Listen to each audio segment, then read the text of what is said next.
Grow नावाची ही grade बघताय, जे काय 12-36-6 3% मॅग्नेशियम सल्फेट 4% सल्फर. नमस्कार शेतकरी बंधूंनो, मी संतोष कदम. विषय आहे मित्रांनो, जे काय आपण ही ग्रेड जे काय तुम्ही सुरुवातीच्या काळात कोणत्याही पिकाला तुम्ही सोडू शकता, जे काय फुटवा काढण्याचे, मुळांची वाढ करण्यासाठी आणि जबरदस्त हे आपला जे काय पीक डेव्हलप करण्यासाठी ही ग्रेड तुम्ही सुरुवातीच्या काळात वापरू शकता. हे जे प्रमाण आहे एकरी 3 ते 5 किलो प्रमाण आहे, जे काय तुमच्या पिकाच्या नुसार. आणि ही मित्रांनो ही ग्रेड बघता, ही 12% नत्र, स्फुरद 36%, पोटॅश 6% आणि 3% ऑक्साईड फॉर्म मधले मॅग्नेशियम सल्फेट आणि 4% सल्फर.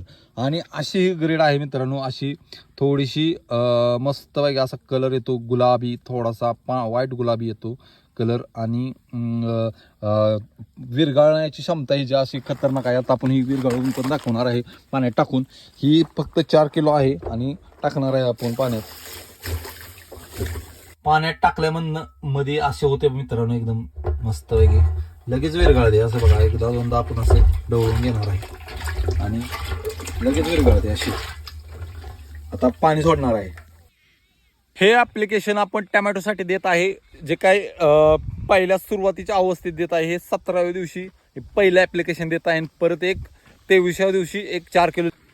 हा पूर्णपणे बॅलर भरून झालेला आहे आणि ह्याच्यामध्ये हा फिक्कट असा गुलाबी कलर आलेला आहे, जे काय मिक्स होईल्यानंतर. आणि ह्याचा पीएच, महत्वाचा पीएच 3 आहे.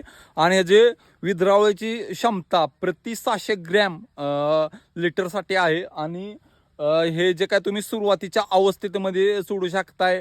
म्हणजे आसपास जे काय तुमचं कोणतंही भाजीपाला पीक असो, आणि असं मस्तपैकी 3 ते 4 शेड्यूल ह्याला देऊ शकताय, 3 ते 5 किलोनं. आणि असा झाड तुम्हाला डेव्हलप दिसेल ना, खतरनाक पैकी. आणि ज्यांनी कोणी वापरल्या मित्रांनो कमेंट करा आणि नक्की फॉलो करून घ्या. धन्यवाद.